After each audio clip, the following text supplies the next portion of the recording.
बिस्मिल्लाहिर्रहमानिर्रहीम, अस्सलाम वालेकुम जी। मैं नजमुल हुसैन बाजवा हूँ। नाज़रीन, मुश्किल तरीन हालात में कुछ बड़ी डेवलपमेंट्स हुई हैं, कुछ अहम चीज़ें हुई हैं। ये वीडियो बहुत इंपॉर्टेंट है क्योंकि इसमें मैं 4-5 सवालों के जवाब आपको देने वाला हूँ।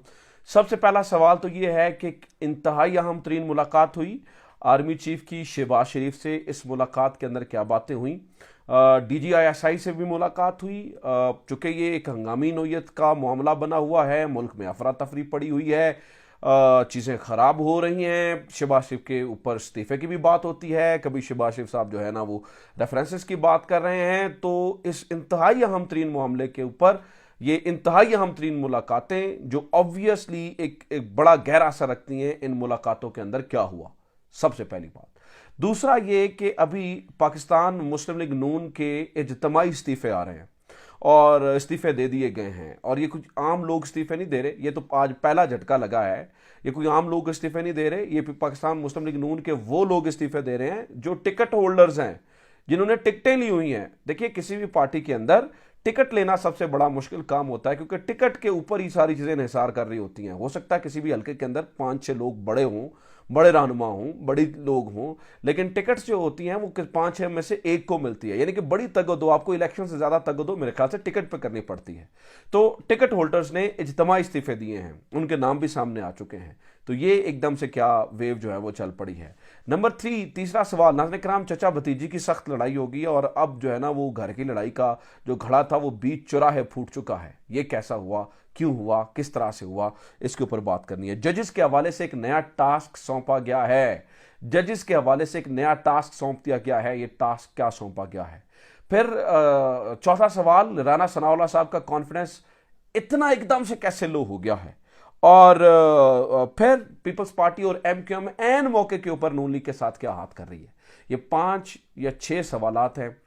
मेरी आपसे रिक्वेस्ट है कि क्योंकि आमतौर पे मैं कभी भी नहीं कहता इस वीडियो को एंड तक देखें, मैं क्योंकि मेरा बिलीव ये है, मेरा कंटेंट अच्छा होगा तो आप एंड तक देखेंगे ही देखेंगे। लेकिन इसमें मैं ये कह रहा हूँ क्योंकि ये पांचों छठे जो सवाल हैं ये सारे के सारे इंपॉर्टेंट हैं और इस बदलती हुई सूरत हाल को समझने के लिए बड़ा ज़रूरी है। लिहाजा आप कोशिश कीजिएगा, कोशिश करके थोड़ा सा इसको, इन तमाम सवालों के जवाब जानने की कोशिश कीजिएगा जो कि मैं इस वीडियो में आपको देने वाला हूँ। सबसे पहले तो नाज़रीन कराम, इन सारी बातों को जानने से पहले एक बात समझ लीजिए कि इस वक्त बयानिए की लड़ाई चल रही है। रौला और कोई नहीं है, रौला बयानिए का है। देखें, इलेक्शंस बयानिए पे जीते जाते हैं, चीज़ें बयानिए पे बनती हैं। मिसाल आपको देता हूँ, इस वक्त पाकिस्तान मुस्लिम लीग नून के पास सब कुछ है, सपोर्ट है, पैसा है, लोग हैं, हर काम अपनी मर्जी से कर रहे हैं। देखें, खड़े होकर जो है ना वो हाजिर सर्विस जजेस को कुछ कह देते हैं। एक चीज़ की कमी है जिसकी वजह से ये इलेक्शंस में नहीं जा रहे, वो है बयानियाँ। बयानियाँ क्या चलाएं, बयानिया के क्या लेकर आए? तो मरीम नवाज साहबा अपने कुछ करीबी लोगों के साथ बैठी हैं, ख़ास तौर पर नवाज शरीफ साहब के साथ। तो इन्होंने ये डिसाइड किया है कि बयानिया जो है ना वो अब हमें उस पुराने पैटर्न पे, 2020 वाले पैटर्न पे जाना पड़ेगा। 2020 में क्या हुआ था नाज़रीन कराम? 2020 में भी एकदम इनसे जो है ना वो बयानिया छिन गया था। तो इन्होंने एक बयानिया बनाया था, वोट को इज्जत दो। और वो बयानिया क्या था? वो बयानिया नाज़रीन कराम मतलब बड़ा ही सख्त मुज़ामत का बयानिया था। इन्होंने एस्टेब्लिशमेंट को उड़ा के रख दिया था। और फिर उड़ाना क्या है, हाजिर सर्विस आर्मी चीफ को, हाजिर सर्विस DGISI को नाम ले लेकर तो है ना वो तनकीद का निशाना बनाया था। वहाँ पर एक गलती हुई कि मुझे लगता है सिस्टम ने गलती की। सिस्टम ने यह गलती की कि मरीम नवाज साहिबा को उस टाइम लाडला बच्चा बना लिया। यानी कि वो जो उनका कहानी थी ना कि मुजामत होगी तो मुफामत होगी, वो सच साबित हो गई। इन्होंने मुजामत की, वहां से मुफामत हो गई, मामले आसान हो गए, ये फेवरेट बच्चे बन गए, चीज़ें ख़राब हो गई। तो ये बयानिया जो है ना वो इनको मिल गया और ये इनकी बड़ी पॉपुलैरिटी गई। अनटिल अनलेस इन्होंने दोबारा से जो है ना वो इमरान खान की गवर्नमेंट नहीं गिराई। इनके पास तो बड़े बड़े मज़ेदार बयानिए थे। ये तो बयानिया इनका ना लुट गया, पुट गया जब ये सारी चीज़ें हुई। दूसरी तरफ मामला यह है कि इमरान खान के पास बयानिया बना हुआ पड़ा है। वो कैसे? मैं मिसाल देता हूँ। आपको याद होगा इमरान खान के घर पे जब ये रेड हुई और ये सारी चीज़ें हुई, इन्होंने शेल्स चलाए और पता नहीं क्या क्या किया। आपने देखा कि इमरान खान के टेबल के ऊपर इमरान खान ने जो है ना वो शेल्स रखे और इन शेल्स को पूरी दुनिया के सामने जो है ना वो जो टेबल के ऊपर जो है ना वो शेल्स के ढेर पड़े हुए थे, उसे पूरी दुनिया ने ब्रॉडकास्ट किया, दुनिया के तमाम बड़े चैनल्स ने दिखाया। तो मैं जब वो सारी चीज़ें हो रही थी तो मैं ये कह रहा था कि मेरे दो साथ में बैठे हुए थे, हमारी टीम के लोग बैठे हुए थे, तो मैं मेरी टीम को ऐड करते हैं मिर्ज़ा साहब। तो मैं कह रहा था मिर्ज़ा साहब ये ना ये इसके टेबल के ऊपर, इमरान खान के टेबल के ऊपर जो है ना वो शेल्स नहीं पड़े हुए, इमरान खान के टेबल के ऊपर बयानिया पड़ा हुआ है। तो आप घड़ घड़ के बयानिया बजाते खुद इमरान खान को दे रहे हैं। उसकी वजह बताऊं, उसे हो क्या रहा है? उसे हो ये रहा है नाज़रीन कराम, आज आपने ये देखा मौसम खराब था, बारिश हो रही थी, ठंड बढ़ गई थी एकदम से, अचानक एकदम से मौसम जो है वो बदल गया था। इसके बावजूद यौम तशक्कुर के ऊपर जिस तरह से लोग निकले हैं, लिबर्टी के जो मनाजिर हैं ना वो एक डरावनी तस्वीर हैं। अगर वो बंदा जो पॉलिटिकल डायनामिक्स को समझता है और उसने इस पार्टी के खिलाफ इलेक्शन लड़ना है, जिस पार्टी के लोग इस तरह से इकट्ठे हुए हैं, तो मुझे लगता है आज रात उसको नींद नहीं आनी चाहिए थी। और मुझे इस बात का अंदाजा है कि उसको नींद नहीं आई होगी। तो यौम तशक्कुर पे इस तरह से लोग निकले हैं। ये होती है बयानिए की जीत, बयानिए का मामला, बयानिए की लड़ाई। अब इस पूरे मामले के अंदर ये बयानिया जो प्रॉब्लम है ना, वो बयानिया खत्म हो गया, बयानिया खो गया है। इसका नुकसान क्या हुआ? इसका नुकसान ये हुआ नाज़रीन कराम, इस टाइम पाकिस्तान मुस्लिम लीग नून के लोग धड़ाधड़ टिकट होल्डर्स ने इस्तीफे देना शुरू कर दिए। अब देखिए ना कि पाकिस्तान मुस्लिम लीग नून जैसी, मतलब आप देखिए 1 साल के अंदर हालात कैसे बदले हैं। पता जलसों में क्या कहा जाता था? आपको क्या लगता है नून लीग पैसे देकर इमरान खान के बंदे खरीद रही है? आपको क्या लगता है कि नून लीग पैसे देकर इनको बुला रही है? हमारा टिकट जमानत है, हमारे टिकट पे ये लोग आ रहे हैं। ये जो लोटे हुए थे वो क्यों हुए थे? टिकट पे हुए थे ना जी हुजूर। तो अब देखें एक साल में कैसा मामला पलटा है कि उस टिकट के गरूर ने ऐसा फेंका कि टिकट होल्डर्स ने इस्तीफे देने शुरू कर दिए। मैं आपको इतलात दे देता हूँ, ये मैं नहीं कह रहा हूँ, ये इस टाइम जो है ना वो आपका इलेक्ट्रॉनिक मीडिया चला रहा है। ये ARY की खबर मैं पढ़ रहा हूँ। PK36 से सरदार फरीद, PK37 से सरदार औरंगजेब, PK38 से अरशद अवान, PK39 से अनायतुल्लाह ने टिकटें वापस कर दी। एबटाबाद नून लीग के ज़िली और तहसीली ओहदेदारान ने का जो है ना वो इज्तिमाई इस्तीफ़ों का ऐलान। इंतशार की जो शिकार नून लीग को एबटाबाद में सबसे बड़ा झटका। ये क्या है? ये नाज़रीन कराम ARY की खबरें हैं और एक यानी कि इलेक्ट्रॉनिक मीडिया की खबरें हैं। तो वो ये चला रहे हैं कि टिकट होल्डर जो है हुजूर वो तो इस्तीफे दे रहे हैं। वो कह रहे हैं मरियम नवाज साहबा हम आपके टिकट पे इलेक्शन नहीं लड़ेंगे, हम आपके टिकट पे इलेक्शन नहीं लड़ेंगे। लिहाजा इससे बड़ी क्या? आपने मरियम नवाज साहबा का गुरूर भरा अंदाज से वो इंटरव्यू देखा जिसमें वो कह रही थी आपको क्या पता है हमारे एक एक हल्के में 6-6 उम्मीदवार हैं टिकटें लेने के लिए, होंगे लेकिन क्वालिटी के लोग जो है वो इस्तीफा दे रहे हैं। इसके पीछे नाज़रीन कराम एक और मसला भी है। वो मसला चचा भतीजी की लड़ाई है। उसकी मिसाल दूं, उसकी मिसाल आज अमार मसूद का एक आर्टिकल है। अमार मसूद वी न्यूज़ पे जो है ना वो आर्टिकल लिखते हैं। अब ये एक और कहानी है। अब मैं आपके सामने एक और जो है ना वो गिरा खोल रहा हूँ। वी न्यूज़ के अमार मसूद आप यूं ही समझ लिए कि मरियम नवाज के अनऑफिशियल स्पोक्स पर्सन है। क्योंकि वी न्यूज़ जब लॉन्च हुआ, अभी एक डिजिटल प्लेटफॉर्म है, तो सारे लोगों को पता था, सबको अंदाज़ा था कि ये एक पाकिस्तान मुस्लिम लीग नून बिलखसूस मरियम नवाज के एक डिजिटल विंग की हैसियत से आ रहा है। मिसाल देता हूँ, जो लोग सहाफ़त को जानते हैं, जिन लोगों के कॉन्टैक्ट्स हैं, उन्हें पता है कि रज़ा रूमी इस मामले में बड़े नाराज़ थे क्योंकि देखें कि वो अनऑफिशियल स्पोक्स पर्सन की हैसियत से उनका इदारा जो है ना वो मुबैना तौर पर काम करता रहा। जब फंड्स की बारी आई और एक आपने सेटअप खड़ा करना था तो वी न्यूज़ के ऊपर जो है ना वो एतबार किया गया। और ये वही वी न्यूज़ है जिससे सबसे पहला इंटरव्यू मरियम नवाज का किया, और ये वही वी न्यूज़ है जिसके अंदर कट लगाए गए मरियम नवाज साहबा की फेवरेट किताबों के लिए। ये मैं उस वी न्यूज़ की बात कर रहा हूँ। तो उसी वी न्यूज़ के ऊपर अमार मसूद साहब एक आर्टिकल लिखते हैं। वैसे तो उस आर्टिकल में बहुत कुछ है, सारे का सारा आर्टिकल ये एक अलग से वीडियो बनाने के काबिल है, लेकिन मैं वहाँ उस आर्टिकल के अंदर एक मज़ेदार हिस्सा आपके लिए जो है ना वो पढ़ने जा रहा हूँ। आपको मज़ा आएगा। ये मज़ेदार हिस्सा जो है ना वो मैं आपके लिए पढ़ने जा रहा हूँ। उनने कहा जी सबसे बढ़कर फैसला उन्होंने कहा जी सबसे पहले तो उस आर्टिकल में उन्होंने कहा कि फैसला इस बात का नहीं होना, फैसला ये होना था फैज़ की, बाजवे की, बाकियात है नहीं, जजेस को रगड़ा इधर उधर ये। लेकिन इंपॉर्टेंट बात मैं आपके सामने पढ़ रहा हूँ। वो कहते हैं सबसे बढ़कर फैसला इस बात का होना था कि यहाँ सियासत में नवाज शरीफ का तर्ज अमल चलना है या शहबाज शरीफ की अतात को तस्लीम करना है, जूते खाने हैं या फिर सर उठाना है, कलमा हक कहना है या मुंह पर कुफर लगाने हैं, हम ख्याल टोले का एहतराम करना है या इसके खिलाफ तहरीक चलानी है, इमरान खान से खौफजदा होकर हुकूमत करनी है या इनके मुताबिक इनको गैर आइनी हरकतों की सजा देनी है, वजारत उज़्मा का शौक पूरा करना है या फिर वज़ीर आज़म बनकर दिखाना है। शहबाज शरीफ को इस्लाहात उस वक्त याद आई जब वक्त गुजर चुका था, जब तीर कमान से निकल चुका था और हुकूमत की बेबसी का जनाजा जा रहा था। ये कौन लिख रहा है? ये अमार मसूद लिख रहे हैं।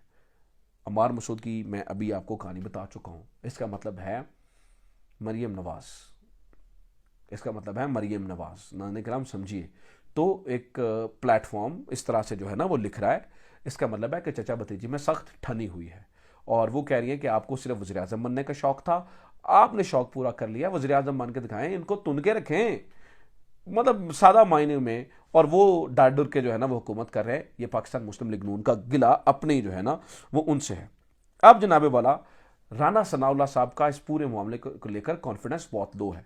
अभी आते हैं उस मीटिंग के ऊपर भी जो आज बड़ी अहम मीटिंग हुई है ना वज़ीर आज़म हाउस के अंदर, आर्मी चीफ और DGI की भी मीटिंग शहबाज शरीफ से, उस मीटिंग पर आते हैं। लेकिन राना सनाउल्लाह साहब इस वक्त बहुत डरे हुए हैं, तोते उड़े हुए हैं, हवाइयाँ उड़ी हुई हैं, समझ नहीं आ रहा। उसकी वजह आपको बताता हूँ।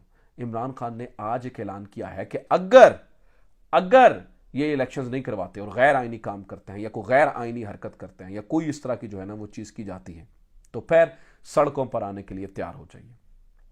अब आप कहेंगे कि इससे पहले तो दो लॉन्ग मार्च इमरान खान ने किए हैं, वो तो बड़े नाकाम गए हैं। आखिरी वाला तो ज़्यादा जो है ना वो नाकाम गया है। कुछ भी नहीं हुआ, मतलब कि आखिरी वाले में तो गोली लगी ना, अल्लाह माफ़ करे इमरान खान को। पहले वाला तो ज़्यादा नाकाम गया था, तो कुछ नहीं हुआ, लोग नहीं निकले। नहीं नाज़रीन कराम, आपको पता है कि लोग किस तरह से इमरान खान के आखिरी, मैं तो उस टाइम खैर उस कंटेनर के ऊपर था, मुझे पता है, मैंने देखा लोगों को कि किस तरह से जो है ना वो निकले। इस बार ये है कि पहले वो एक जीती हुई जहनीत से राना सनाउल्लाह साहब रोक रहे थे। इस वक्त अवाम के जज्बात को और उनको अंदर खाते पता है कि वो आइन के खिलाफ जा रहे हैं, इसलिए राना सनाउल्लाह साहब का कॉन्फिडेंस बिल्कुल लो है। ये मैं आपको जो है ना वो कैलकुलेटेड बात बता रहा हूं। तो इसलिए इमरान खान की आज ये कॉल अगेन एक डरावना ख्वाब है और इनसे बिल्कुल जो है वो समझ नहीं पाएगा मामला। मीनवाइल नाज़रीन किराम, आज जजेस के खिलाफ एक टास्क दिया गया है इनको, और वो जजेस के खिलाफ रेफरेंस को बनाना है या फिर जजेस के खिलाफ करारदाद को पेश करना है। अब इसके ऊपर पूरा टास्क सौंप दिया गया है। सुना है वजारत कानून इसके ऊपर पूरा काम कर रही है, आज़म नज़ीर तारड़ साहब इसके ऊपर जुटे हुए हैं और वो इनको जो है ना वो एक निशान इबरत बनाना चाहते हैं। जजेस को कटहरे के अंदर खड़ा करना चाहते हैं। जजेस को जो है ना वो दुनिया के सामने उनका तमाशा बनाना चाहते हैं और बताना चाहते हैं आज तुम्हारी इतनी हिम्मत, तुम हमारे खिलाफ फैसला दोगे, मतलब इतनी हिम्मत कर दी आपने कि आप आइन के मतलब मैं तो मुनाफिक चेहरों से हटते हुए नकाबों को देख रहा हूँ नाज़रीन किराम। ये वही लोग हैं जब इमरान खान के शो मोटो की बारी आई थी तो भंगड़े डाल रहे थे और आइन की जीत। मोहसिन दावड़ जैसे बंदों पे से मुझे ये उम्मीद नहीं थी जिस तरह से वो जो है ना वो कर रहे हैं। आखिरी कहानी सुन लें, उसके बाद उस मुलाकात के ऊपर बात करते हैं। परवेज इलाही साहब ने अगेन एक खबर दिया, एक रात खबर मैंने आपको दी थी। एक खबर दी है कि GDA और MQM किसी नून लीग के गैर आइनी काम की हमायत नहीं करेंगे। यानी कि ये जो इलेक्शंस को डिले करना और ये सारा कुछ करना है, इसके अंदर MQM नहीं बैठी होगी। MQM इस पूरे मामले में जो है ना वो साथ नहीं देगी। This is a big big big big big news. ये कोई छोटी बात नहीं है। इसका मतलब ये है कि क्या वो रास्ते कन्विंस हो रही है MQM, और अगर कन्विंस हो जाती है तो फिर वो अब ये तय होना बाकी है, क्योंकि इमरान खान साहब जो है ना ऑलरेडी हर्ट है।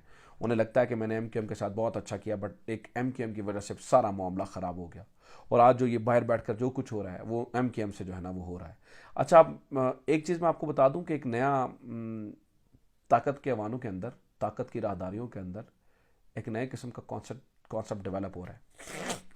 एक ये भी नया बयानिया बन रहा है, मैं आपको खबर दे रहा हूँ। एक नया बयानिया बन रहा है कि शायद इमरान खान को निकाला ही इसलिए गया था क्योंकि इंटरनेशनली कुछ लोग चाहते थे कि उनको जो है ना वो हम सिक्योर कर लें अगली बार के लिए। मुझे लगता है ये एक गलत बयानिया बन रहा है, लेकिन आज ताकत की राहदारियों से सुनते सुनाते इधर उधर से मेरे कानों में ये बातें पड़ी हैं, इसलिए मैं आपको बता रहा हूँ। और अब आ जाते हैं आखिरी बात, आर्मी चीफ और DGI की मुलाकात। नाज़रीन किराम, इसके अंदर जो ऑफिशियल बातें समझ आई वो तो सिक्योरिटी के ऊपर बात थी, ये बात थी, फलां बात थी, लेकिन जो अंदर खाते जो चीज़ें हुई हैं उसमें देखें आप, एक दफ़ा आपको इसके बैकग्राउंड को देखना पड़ेगा या इस वक्त के हालात हाजरा को देखना पड़ेगा। एक ऐसा वक्त जबकि शहबाज शरीफ की काबीना कह रही है कि हम जजेस के फ़ैसले को, सुप्रीम कोर्ट के फ़ैसले को मुस्तरद करते हैं। एक ऐसे वक्त में वो कह रहे हैं कि उसके ऊपर अमल नहीं होगा, सुप्रीम कोर्ट के फैसले के ऊपर अमल नहीं होगा। एक ऐसे टाइम के अंदर जब जो वज़ीर आज़म है वो कंटेम्प्ट ऑफ कोर्ट की कार्रवाई फेस करने के लिए बिल्कुल तैयार है। एक ऐसे वक्त के ऊपर के जब इकॉनमी का बेड़ा गर्क हो चुका है और प्राइम मिनिस्टर साहब जो है ना वो पीछे हटने का नाम नहीं ले रहे, सुलह का नाम नहीं ले रहे, इमरान खान के कदम आगे बढ़ाने के बावजूद कदम नहीं उठा रहे हैं। एक ऐसे वक्त के अंदर जब प्राइम मिनिस्टर के घर के अंदर जो है वो अंदर से एक पंगा पड़ा हुआ है, अंदर से जो है ना वो वार हो रहा है, एक ऐसे वक्त के ऊपर आपको सिपा सलार मिले हैं, तो सोचिए क्या बात हो सकती है। मैं आपको सिर्फ इतना बता दूं कि सब अच्छा नहीं है, बल्कि कुछ अच्छा नहीं है, कोई चीज़ अच्छी नहीं है, सख्त तशवीश है वहाँ पर कि क्या हो रहा है। ऑब्वियसली दे से दिस कि वो कॉन्स्टिट्यूशन के मतलब वो आइन के साथ हैं, ऑब्वियसली वफाकी हुकूमत के भी साथ हैं, बनता भी है ना, देखें इंस्टीट्यूट को वफाकी हुकूमत के साथ ही होना बनता है, बट चीज़ें अच्छी नहीं हैं, मेरे ख्याल से कहीं भी अच्छी नहीं है, हो सकती भी नहीं है। तो ये अब तक की अपडेट्स हैं। अपना ख्याल रखिए। खुदा हाफिज़। पाकिस्तान जिंदाबाद।